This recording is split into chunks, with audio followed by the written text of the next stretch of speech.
You're listening to the Angry Marks Podcast Network.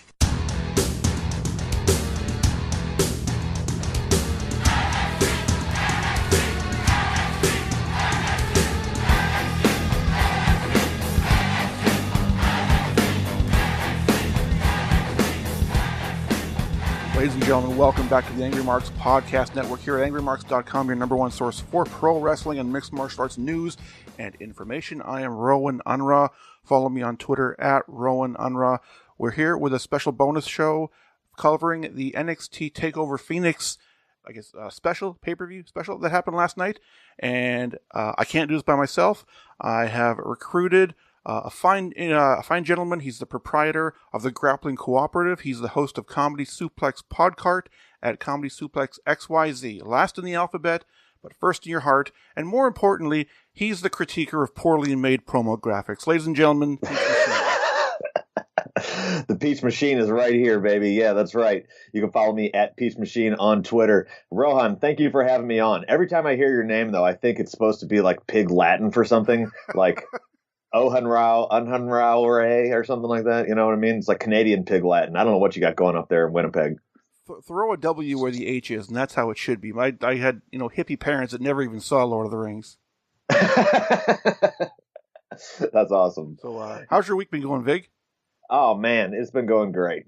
Can't complain. It's a beautiful Sunday. The Sunday before, or the day of the Royal Rumble. My favorite pay-per-view of the year. So I'm getting excited right now. You know, we had an awesome show last night. Takeover was amazing, and I'm really happy you had me on here to talk about it. Yeah, well, thanks very much for taking the time. And yeah, just like you Sure. said, we had an awesome show last night. Although, I'm gonna start out with I guess it's not so much a negative, but on the scale of pre-pay-per-view takeovers, I don't think this one was the top of the list. I don't think anything will beat New Orleans from last year. Technically, all the matches on this show were between good and great. I think there was sort of one dead spot, but yeah, we'll get through this. This show opened. There was a badass video package, and the announcers are welcoming us inside. Our opening match is for the NXT Tag Team titles, the War Raiders challenging the Undisputed Era. What did you think of the opening here, or of Raiders' entrance? That was incredible. You know, the War Raiders, it was just like all these guys coming out looking like Game of Thrones, about to defend the Night's Watch on the wall or some shit. It was really impressive. And then the match just blew me away. But the entrance, yeah, I mean, right off the bat, that was a great way to start the show. I think the entrance had Triple H's fingerprints all over this. This is something that he would probably, book for himself at a WrestleMania. So basically, it was a bunch of Vikings, and they had torches, and yeah, just like you said, it looked like some medieval war was about to break down. So War Raiders come out first. Undisputed Era is out next. Fish briefly appears with them, but then walks to the back, and there's no sign of Adam Cole for this whole show, which leads me to speculate something for tonight. Wink, wink. That was interesting. I did note that as well. And I was like, yeah, you'd think that the two other guys would be out there because they don't have matches, but they weren't. You know what the Undisputed Era has really started to remind me of is the NWO. And not that like they've got a bunch of extraneous characters, in that they are like cool heels. If you wanted to be like someone on that show, you'd think, man, I really wish I was Roderick Strong. Like I really would like to be Kyle O'Reilly. These guys are cool heels. So somewhere like Kona Reeves is like, oh man, I gotta get in on that. Exactly. I'll be the Virgil of Undisputed Era. Yeah, exactly. But yeah, man, these guys. I'm sitting here. I'm about literally 2 weeks out from making my ROH debut at the Lakeland television tapings, and I'm sitting here watching these guys that were former ROH guys. I'm just going like, holy fuck, this is what wrestling is today. Like, holy shit, how am I going to keep up with this? But yeah, this is the landscape that we're dealing with right now. It's incredible. These guys didn't miss a beat. It was every single move was bang, bang, bang, crisp, solid. Everything looked great. I couldn't believe it. So immediately, Undisputed Era, they attack Hanson and Rowe, but the larger men overpower them. Rowe body slams Hanson off of the apron onto Kyle and Roddy on the floor. War Raiders get a quick 2 count. Era takes over. Down the line, Hanson went for a tope, but Era moved out of the way. That was insane. He just ran and just flopped on the floor. He just did insane. a big splat. A big splat. Yeah, it was incredible. I was just like, these guys are gonna die in the ring. Luckily for Hansen, he's got a lot of padding to absorb the splat. Cole hit a couple of really cool looking backbreakers on Rowe. I tweeted out, I guess, have you seen the video of Roddy and Marina's boy backstage? I have seen that. Yeah, I've met Troy Boy myself. In fact, yeah, he's an awesome little guy. Hashtag Messiah of the Sippy Cup. So that's that's great. And I just put them over for raising their boy the right way. So yeah. Era used a lot of heel tactics, a la Arn and Tully, but Rowe inevitably overpowered Kyle. Got the hot tag to Hansen, who cleaned house. Late in the match, all four guys were exchanging blows. The Raiders got two great near falls as Undisputed Era followed with the superplex knee drop combo. That was impressive. First of all, Hansen taking a superplex, and second, Roddy being able to hurt that big motherfucker up. Yeah, Hansen's agility is just unprecedented for a big man. He does the back handspring, double back elbow. He did a lot of things. I was watching this with a friend of mine, and she's like, "Oh my God, that fat dude just did a cartwheel." I was like, "That fat dude can do a lot of things." He was doing his Tajiri impression. Yes. So finally, Hansen moved out of the way of the high-low. Hansen hit the double springboard elbow, followed by their finisher for the win. This was unreal, and I think the rest of the show had a lot to live up for it, and they had their work cut out for them. Absolutely, man. I guess I can believe it happened. That I didn't think the Undisputed Era was going to drop the titles to Hansen and Rowe, because I figured Hansen and Rowe would be making their way up to the main roster soon. Except maybe it's looking like the other team might be making their way up to the main roster soon. I actually did call this one. Overall, I went 4 for 5 on my predictions here, and this was one that I had called. I thought it was time to sort of shake up the tag team division a bit, so it's going to be fun to see them later on down the road. I want to see them in there with the Street Profits. I want to see them in there even with Marcel Bartel and his new partner. So I think they could have some good matches there. This match did not disappoint. I would give it, I'm not Dave Meltzer, but I'd give it, 36 stars. Next up, we have Matt Riddle taking on Cassius Ohno. Riddle is out first, and WWE really likes the original bro nickname. I don't know, something about that song. I'm not in love with that song. With the bro song? It'd be fine, do a bit of a remix and take out the bro. No way. Add more bros. I love it. I think it's the greatest gimmick ever. I just feel like this son of a bitch beat me to that gimmick. Like I should have been doing that when I broke in 15 years ago. God, his hair is beautiful. Does he have some sort of endorsement deal with some flip-flop company? Yeah, those Crocs company. Yeah, he must be getting a new pair every time, because I'm sure he kicks them into the crowd and doesn't get them back. Ohno comes out wearing some Phoenix Suns inspired gear, so I guess he's trying to babyface himself. There's great back and forth action. This match relied a lot on stiff shots. There was a spot where Cassius trapped Riddle's head in the ring apron and then just stomped it. And then there was a slow-mo of Riddle taking this nasty looking boot right in the mouth. And they re-showed it, and I'll be shocked if he doesn't have some loose teeth now. Yeah, Ohno's a great worker, but he's been known to hit really hard and somewhat carelessly. So, when you're in the ring with KO, you need to keep your hands up right there, Mr. Riddle. Well, Riddle probably said, "Hey, don't worry, lay it in." Yeah, you're probably right. He did, for sure. The match would end when Riddle basically would trap Cassius's arms and elbowed him into oblivion, a la Bryan Danielson and Nigel McGuinness, and Riddle gets the win. They made this tap out look really strong. Cassius was still tapping 30 seconds after the ref pulled him off. He didn't know where he was at. He was in La La Land. And Riddle has vindicated himself from this. And I think that put Riddle at 3-0 over Cassius Ohno, didn't it? It did. And they made a point to say that. So what do you do with Ohno at this point? He's kind of like this sort of gatekeeper that can't get a win. I think that's the perfect role for him, quite frankly. I mean, given his background and his abilities, he's the perfect guy to get someone like Matt Riddle over, and I think he did a great job last night.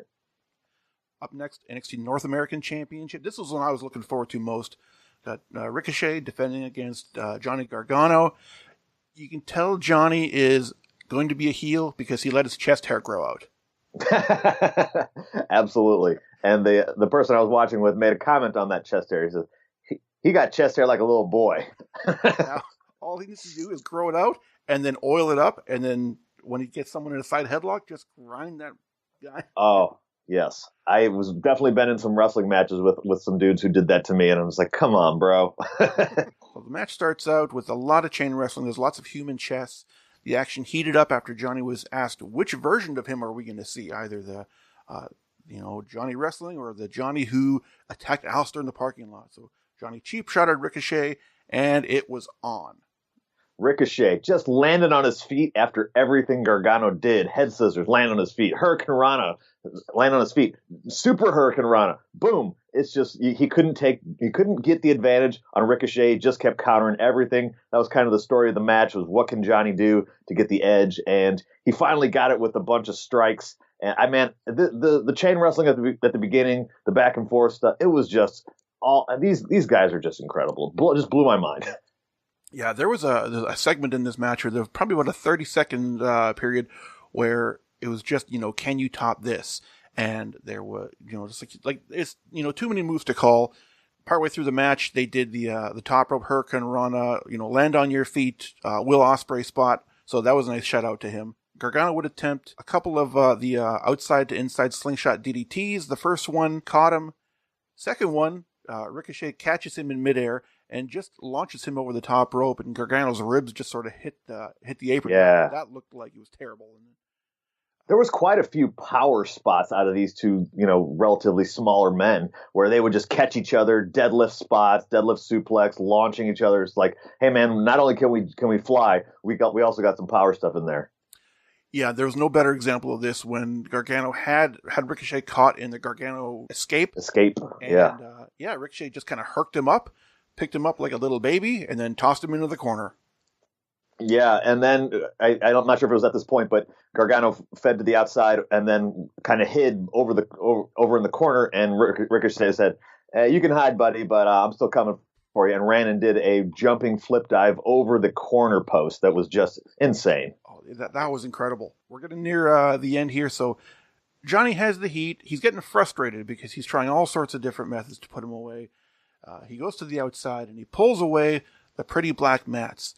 And so we're exposing the concrete, and he was going to DDT Ricochet onto the concrete, but referee Drake, oh, by the way, I love it when they have a referee holding up the title whose guns are bigger than either. Yes, he just got out of the tanning bed. Yeah, he's clearly was pumping up beforehand and oiling up. Yeah, looking good, ref. And so he convinces them, Johnny, you don't want to do this. You don't do this. And Johnny acquiesces. He throws Ricochet back in. He has a split hit of conscience, only to later on drag Ricochet to the outside, hit a pretty safe-looking vertical suplex, which they called a brainbuster. Tosses him back in, hits another outside to inside slingshot DDT, cradles him, gets the clean win. Yeah, the outside, the bump on the concrete was somewhere in between a straight vertical and a brainbuster. Yeah, pretty safe looking. And then they threw him in. But the sell of Ricochet taking the DDT where he just impaled his brain through the mat and just stayed there was just those guys think of everything. There's certain guys that they know how to sell a DDT certain ways, and they all have their unique way of doing it. RVD, obviously, he would spike himself on the top of his head. Anyone who's worked with Randy Orton, they know how to sell his draping DDT. This was absolutely insane. Yeah. It looked like he killed him, which is what I guess you're supposed to believe. Right, because Gargano held on to the front face lock for a little bit longer than what a normal DDT would, which added to, the drama of this. And then they curled him up, got a win. And this was the one match where I predicted wrong. I figured, in hindsight, with Gargano's sort of character change, it makes sense that he was going to be the champ. And that's going to lead into a storyline down at the end of the show. Fourth match on the show, and this was... Hold on, I got to give a rating for that match. Okay. That was 11 monkey heads in a jar. That was 14 slices of an 8-slice pizza. There you go. I'm going to speak in terms I can understand. Sorry. I'll make more food references. NXT Women's Championship, Shayna Baszler defending against the undefeated Bianca Belair. Unfortunately, this was probably the least entertaining match. Not to say that they didn't do a good job, because like I said, on any other show, this would have been, like a 4-star match. On this show, it kind of sort of fell into the cracks of the death spot. So yeah, that after following, I mean, who can follow Ricochet? You got to do something completely different. So they went with the women's match, and I really like Shayna's character. She's doing the shooter gimmick better than anybody out there today. But I really like Bianca Belair. I think she's got a nice character as well. The really long ponytail is something unique. And I got to ask you, don't you see Topanga in her? Like, you got to, right? Everyone does. Oh man, that's a good callback. Yeah, she definitely looks like Topanga to me, and she's University of Knoxville graduate. She was a track runner, and I lived in Knoxville for a while, so I have a sweet spot in my heart for Bianca Belair. So she's your homie then. She is my homie. Bianca tried everything she could, and she looked really strong, surviving multiple interferences from the horsewomen. Ultimately, the match would end up due to a ref stoppage, and the only qualm I'll give about this is that. So Shayna has her in the sleeper, or the whatever she called the coquina clutch, or whatever her version is of it, and Bianca lifts her up and powers out of it. That was super impressive. No one's ever done that before. And then it happens again, and she stayed in this hold for probably a minute too long. I think they oversold this. They should have called for the bell a little bit sooner. Yeah, I'm not going to disagree with you there, but I couldn't believe how much I thought as soon the horsewoman interfered, she hooked it on, she got it on her back, and the crowd got behind Belair big time. They wanted to see her stand up, and she did the one time, and then she did it a second time, and then they kind of went a little too long with it. They should have gone to sleep quicker, but I thought the finish it really told a nice little story about her surviving and being a tough chick to beat. So.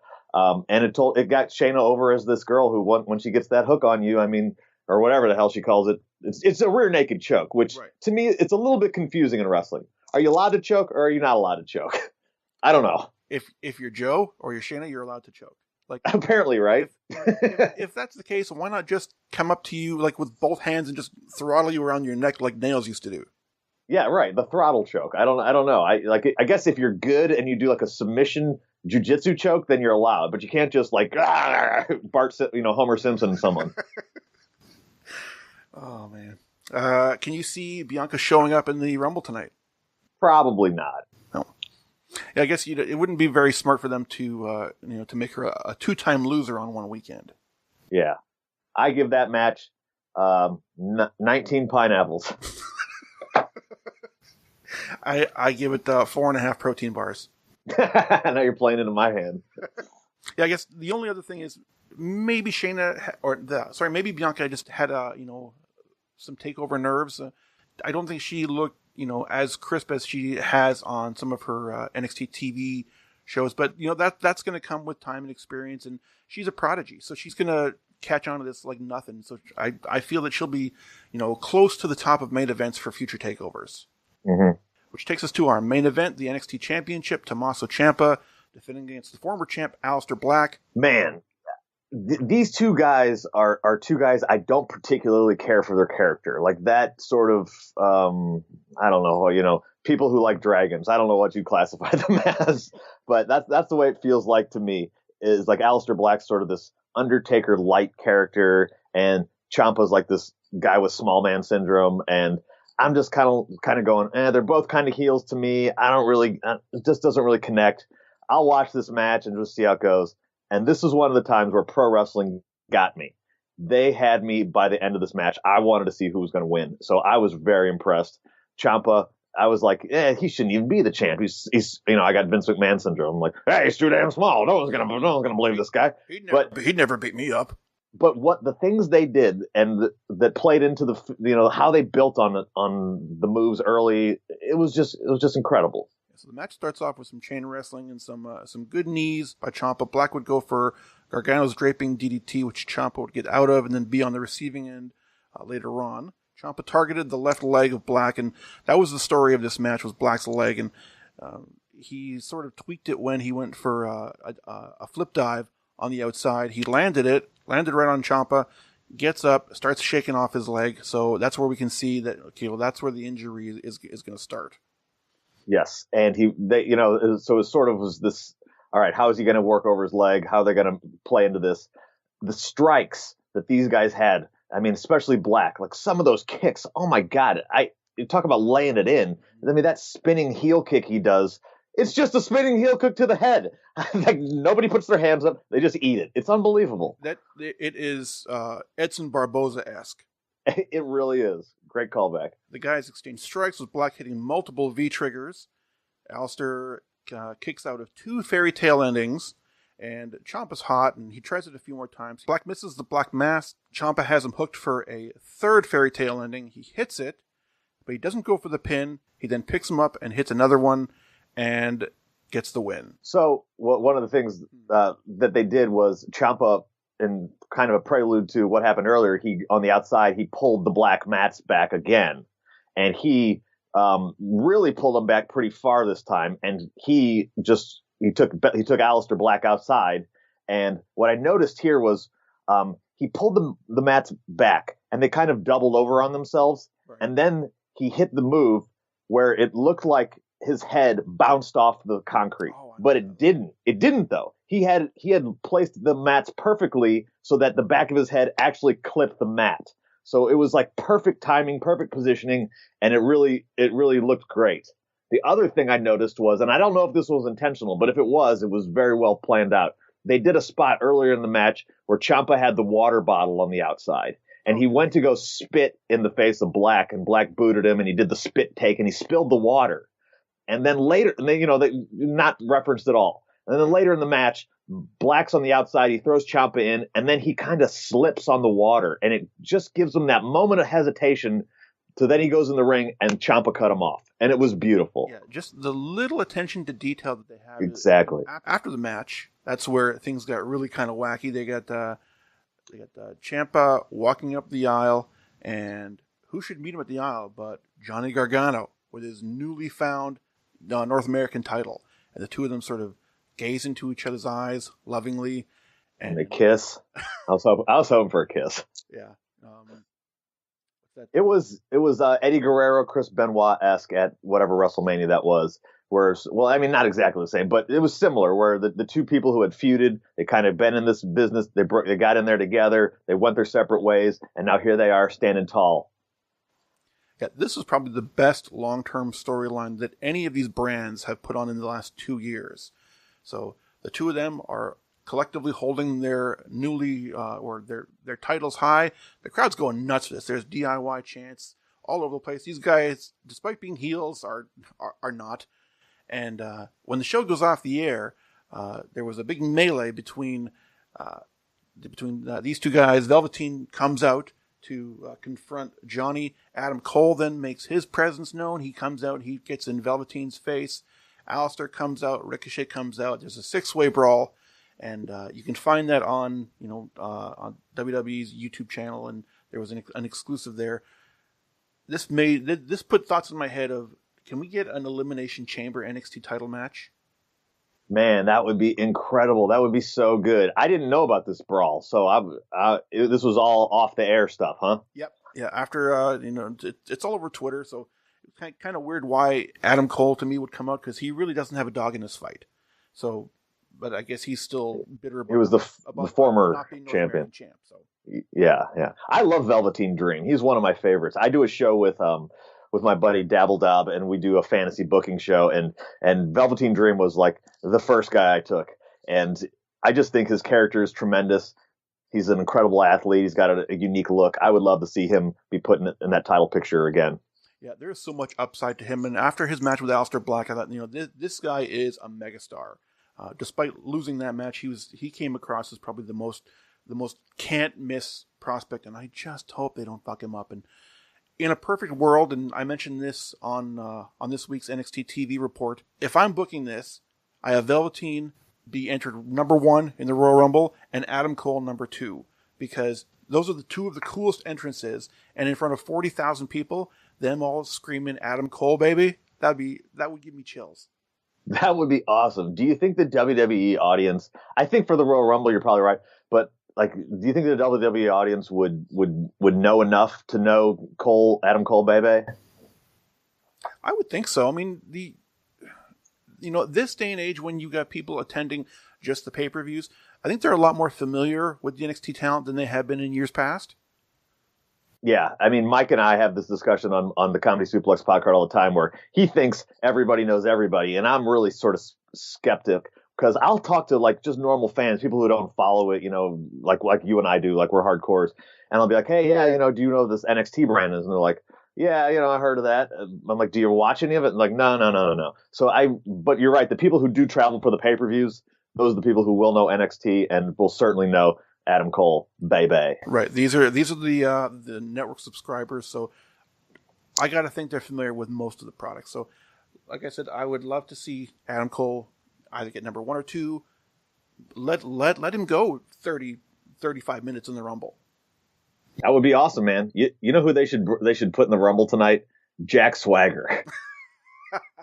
How crazy would that be? Did you see him last night? Of course I saw him. Yeah, man. Yeah, he's a Tampa guy. Like he trains with some of my buddies. Okay, it was all impressive. For those that don't know, it wasn't that impressive. Well, Jake Hager, the former Jack Swagger, made his Bellator MMA debut last night against some tomato can, and he choked him out with a head and arm choke in under 2 minutes. And then he tried to do a pro wrestling promo, and it died a death. Yeah, it didn't go well. It did not go well. He had his things he was trying to get in there and be cute. His pre-match promo was a little bit better. But yeah, I mean, he beat a tomato can. Whatever. He got his first win. He got his jitters out. I don't know what he's going to do. He's just turned 37. So, but good luck to him. He trains with some of my buddies in Ybor City Jiu-Jitsu down there with Josh Rafferty. So I think he's got some potential. He's a great wrestler. But, he didn't show anything other than he could take a guy down and maul him for a little bit. Right, with against a guy who was 0-1, I think, and was looked like he should have been parking cars at the arena. He was very happy to be there. I can tell you that guy was jogging around like a goofball. So, quick Royal Rumble thoughts tonight. I'm really looking forward to the show. I can't wait. I would like to see. I'm going to make 2 predictions here. Charlotte Flair enters at 1 and goes the distance, and nothing funky happens. And then I'm going to make the prediction, Becky Lynch beats Asuka clean, and then they just go straight up with those 2. I'm going to make that prediction for the women's side. For the men's side, well, no, you go ahead and make your women's prediction. Well, I was actually going to pick Charlotte too, but I was hoping she comes out at number 3. Why? Because Ric Flair came out at number 3 in 1992. See, I thought that as well. I thought initially she should come out at number 3, but then I thought, why not go better? What? Yeah, why not go 1 to 30? Like, 3 would be awesome too. And if she comes out at 3, then you can guarantee that that's what's going to happen. There's a lot of ideas being floated around there, and the women's Rumble has far more intrigue than the men's Rumble to me. Do you think Roman Reigns is going to be showing up? I can't imagine that. No. I think they would be. I think it would be dumb for that to happen. Even if he was available to just sit in the crowd, I wouldn't do it, because why would you want to take the attention off of your product to focus on Roman?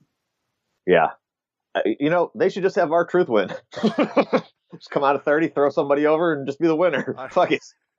Numbers 28 and 29 go over the top rope, eliminate each other, and then Truth just gets number 30. Runs in, dances his ass out. Yep, there's no one else in the ring. He wins. Yeah, and then Ronda can come out and fucking armbar him and point to the sign.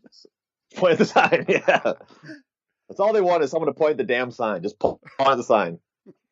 So, all right. Well, that's going to do it. Basically, Peach, thanks so much for taking time out of your Sunday morning. Where can we find you? Give us your plugs. Yeah, man, you can follow me on Twitter at Comedy Suplex, at Peach Machine. My website is comedysuplex.xyz. We have shows up there 2 or 3 times a week. The Comedy Suplex podcast with my co-host Mikey G. We do the Comedy Suplex Wrestling League with Dabble Dob. I do a grappling cooperative with my buddy Nature Boy John. All those shows. Plus, I even do a show with Ed in San Antonio covering women's wrestling.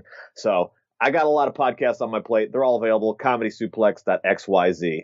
My God, you're turning into the new Conrad Thompson. I guess so, man, except I'm not making any money. Well, like I said, that's going to do it. You can catch me and Mike Poulin next, probably in a week and a half, on the Angry Marks Rewind podcast. It's going to be episode number 14. We're going back to some WWF Coliseum home video classics. We're going to be looking at Invasion of the Body Slammers. and that is highlighted by Kamala going bowling. So I'm going to have to listen to that show because I remember Kamala going bowling. So, yeah, I'm looking forward to that Rewind podcast. I like your show, man. I really do. I like the Angry Marks Network, too. I'm always checking their stuff out. Well, thanks so much. We appreciate the Comedy Suplex. And everybody, go out, enjoy the Royal Rumble tonight, and we will talk to you again later on. Thanks a lot. Are you tired of the same old pro wrestling? Then check out the amazing action on Powerslam.tv, the biggest indie pro wrestling channel in the world. Get over 3,000 hours of the best pro wrestling events from over 100 of the biggest names in the industry from over 15 countries around the globe. Get your free trial today at Powerslam.tv.